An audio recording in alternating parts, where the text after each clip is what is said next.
everyone, in this video we will cover the current affairs.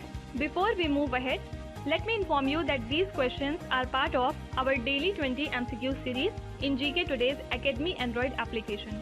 So if you are looking for the text version of these questions and their explanations along with the interactive quiz, you may consider joining our daily 20 MCQ series in Academy Android application. So in this app course you get daily 20 MCQs, a fortnightly quiz, a monthly revision document and also category wise revision ebooks which are optimized for reading on your mobile itself. Apart from it, you are also able to access all archives of questions from January 2020 onwards. Please check our Telegram channel. The link is given in the description box. You can subscribe to it if you find it relevant. For hard copy books, you can visit our website gktbooks.com. Okay. So now without wasting any further time, let's get started. Good morning everyone. Welcome back to GK Today. And today we'll be discussing most important MCQs for 11th of December 2021. Starting with very first question. Which city plays host to the International Ambedkar Conclave in 2021? So the International Ambedkar Conclave has been inaugurated recently in New Delhi by our Indian President Ram Nath Kovind. And the conclave is being organized by the Forum of SC and ST legislators and parliamentarians along with Dr. Ambedkar Chamber of Commerce. Okay. Now apart from it, the UNESCO has conferred Award of Excellence and Special Recognition for Sustainable Development Award for conservation efforts at Nizamuddin Basti, which is in New Delhi. So this area comprises the World Heritage Site of Humayun's Tomb and the conservation is being undertaken by AKTC, that is the Aga Khan Trust for Culture, in partnership with the South Delhi Municipal Corporation, Archaeological Survey of India and Delhi Urban Heritage Foundation. Okay. Now few days back we have seen that recently Kartarpur Sahib and Velankanni Church in Tamil Nadu have been added into the Chief Minister Tirth Yatra Yojana, under which senior citizens of Delhi can go on pilgrimage sites at the government expense.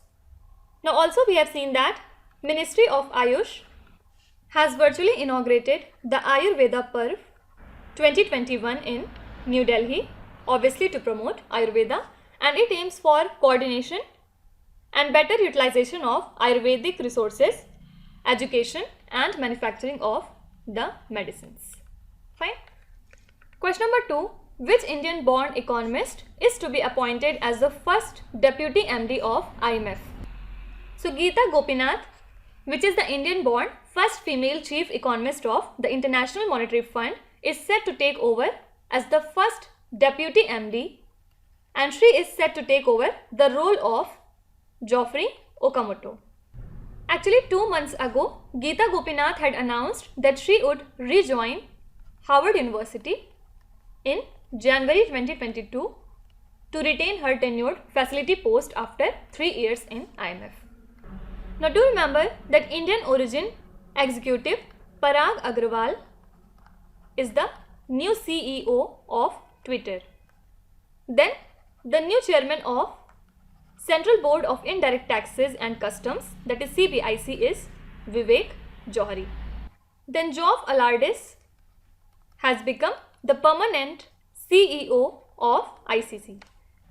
And yes, Mr. Baldev Prakash has been appointed as MD and CEO of Jammu Kashmir Bank, and Government of India has appointed KV Kamath as the first chairperson of National Bank for Financing Infrastructure and Development.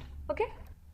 Question number 3. What is the name of India's first biometrics based digital processing system in airports? So Minister of State for Civil Aviation, Mr. VK Singh, announced that Airports Authority of India is working on the country's first facial recognition technology based biometric boarding system, and it is to be initiated for passengers at Varanasi, Pune, Kolkata and Vijayawada airports. So this biometric boarding system is a part of the first phase of Digi Yatra scheme, and the Digi Yatra initiative seeks to promote paperless air travel.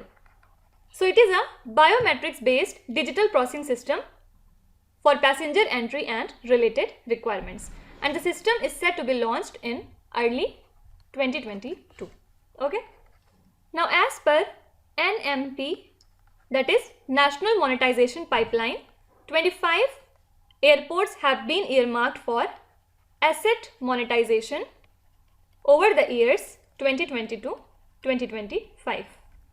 And Airports Authority of India has identified Tiruchirappalli International Airport in Tamil Nadu among 13 airports for operations, management and development of airports through public-private partnership mode in public interest and for better management of the airports.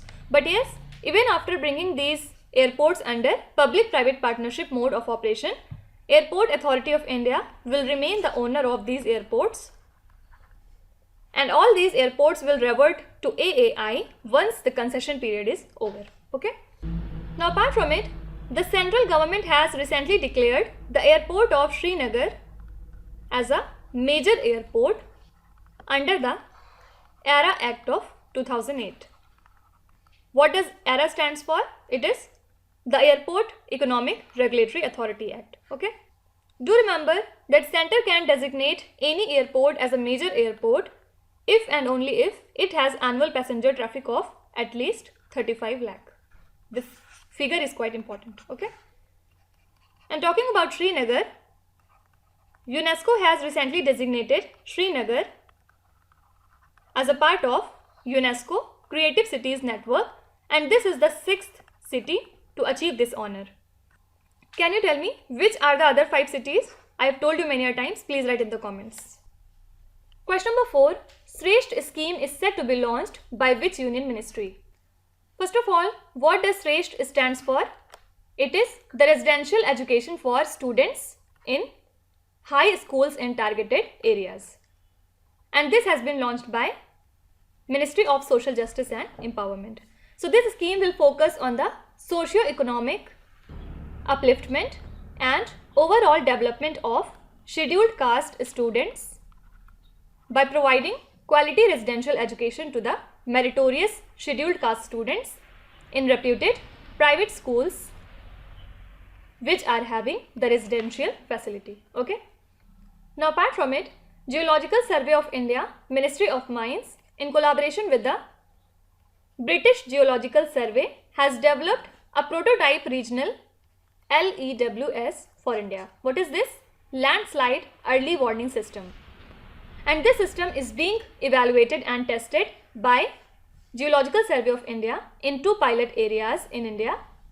First in Darjeeling district of West Bengal and second in Nilgiris district of Tamil Nadu. And GSI is developing the prototype through a landslip project. Okay. Now apart from it, Kala Sanskriti Vikas Yojana is an umbrella scheme under Ministry of Culture for the promotion of art and culture in the country, and the ministry implements a financial grant scheme, that is Scheme of Financial Assistance for the development of Buddhist and Tibetan culture and art under this particular scheme. And this scheme aims to strengthen the voluntary Buddhist organizations, including the monasteries engaged in propagation and scientific development of Buddhist and Tibetan culture and tradition, and in research in the related fields. Okay. Question number 5. Which space agency has recently launched a rocket carrying 48 Starlink internet satellites and 2 Black Sky satellites? So SpaceX has successfully launched a Falcon 9 rocket that carries 48 Starlink internet satellites and 2 Black Sky satellites as a payload from Florida.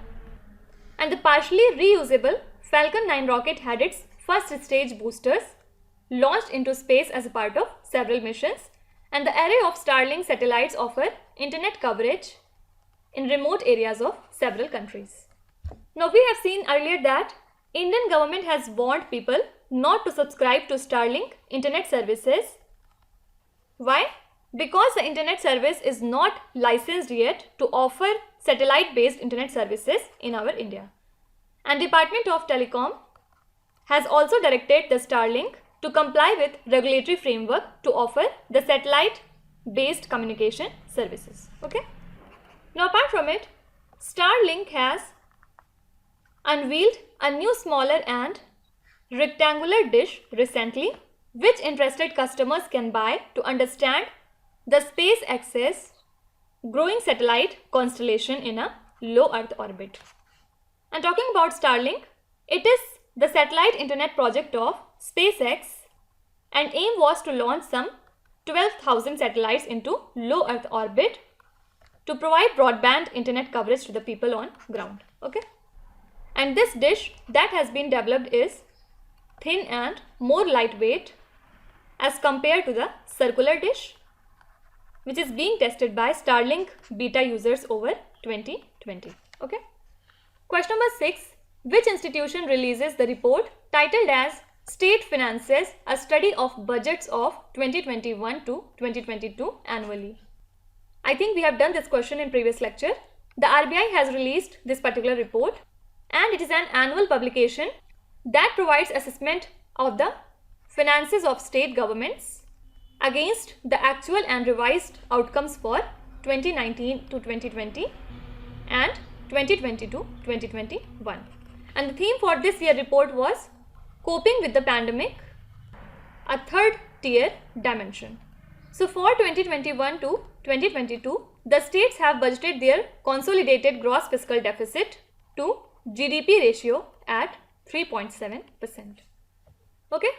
Now apart from it, the joint declaration on the advancement of gender equality and women's economic empowerment is otherwise called as the Gender Equality Pact, and USA will join this World Trade Organization's Gender Equality Pact at the organization's ongoing ministerial meeting in Switzerland.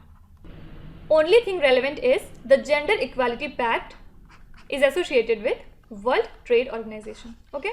Also do remember that USA is the 101st country to join our International Solar Alliance, and it has joined it recently. Okay.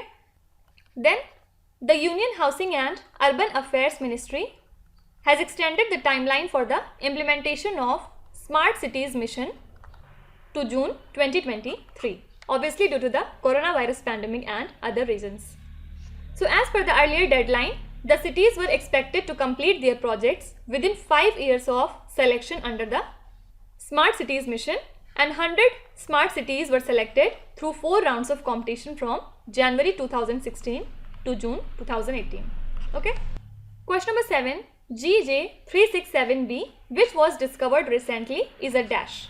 So recently scientists have discovered a Mercury-like exoplanet named as GJ367b, where 1 year is only 8 hours long.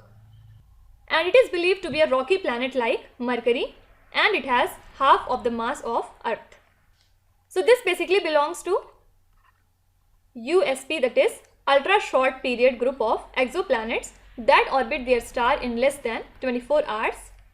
And this planet was discovered by scientists at German Aerospace Center Institute of Planetary Research. Now apart from it, NASA's Earth observing satellite named as Landsat 9 was launched recently, and it is a joint mission between NASA and United States Geological Survey. So this satellite has recently collected its first light images of Earth, and these images would help to understand the climate crisis and how we can respond to the natural disasters.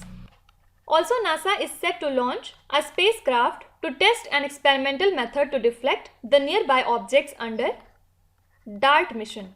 What does DART stands for? Double Asteroid Redirection Test. And this mission is designed to test a kinetic impactor technique to deflect any asteroid or comet that might impact our Earth. Okay. Question number 8. To mark 75 years of which company or group, commemorative postage stamp has been released by the Government of India. So the Government of India has released commemorative postage stamps to mark 75 years of Mahindra and Mahindra Group. Okay. Now apart from it, OPCW, that is the Organization for the Prohibition of Chemical Weapons, which is an intergovernmental organization and implements the Chemical Weapons Convention 1997. Recently, prohibition of chemical weapons as tools for law enforcement has received the approval of OPCW based on 85-10 voting. Headquarters of this organization lies in The Hague, Netherlands. Then recently ADB, that is Asian Development Bank, has approved a loan of $500 million to India for improving the quality of our school education. And the funding would support India's integrated scheme for school education and help mitigate the impact of COVID-19 on the students' education. Okay. Question number 9. Which cooperative has been ranked number 1 cooperative among the top 300 cooperatives in the world? So this is IFFCO, means the Indian Farmers Fertilizer Cooperative Limited, and the ranking is based on the ratio of turnover over the GDP per capita of the country. So this rank signifies that IFFCO is contributing significantly to the GDP and economic growth of our country. Now apart from it, do remember that Arunachal Pradesh has become the first Indian state to obtain organic certification for kiwis under the scheme Mission Organic Value Chain Development for Northeast region. Also do remember that Ministry of Labour and Employment has recently released a new series of wage rate index with base year 2016, and this new series of WRI with base 2016 will replace the old series with base 1963 to 65, and the base year is revised time to time to make the economic indicators reflect the correct changes in the economy. Okay. And now coming to the last question, when is the International Day for the Abolition of Slavery observed every year by the United Nations? So the United Nations has adopted 2nd of December as the International Day for the Abolition of Slavery because on this date the United Nations General Assembly passed a resolution in 1949 against the slavery. And as per the International Labour Organization, more than 40 million people across the globe are the victims of modern slavery, which include forced labor, debt bondage, forced marriage and human trafficking. Now apart from it, every year the International Day for Persons with Disabilities is marked on 3rd of December, and the theme for this year was Leadership and Participation of Persons with Disabilities towards an inclusive, accessible and sustainable post-COVID-19 world. So this was the whole theme, and this day is observed to promote the rights and well-being of people with disabilities at every level of society and development. Okay. Now let's start with today's quiz. Here on the slide you can see 5 questions which have been taken from the past 2-3 days current affairs. Pause the video and try to solve each of these questions, and at the end of the lecture do not forget to share your scores in the comment section. So please be honest and do not cheat with yourself. So that's it for today. I hope you have liked this session. These were the important news and events from today, and we will meet again tomorrow with some more important current affairs. Till then, stay tuned. Thank you so much for watching, and please do not forget to subscribe to GK Today. With this, me Nuzhat Sana signing off.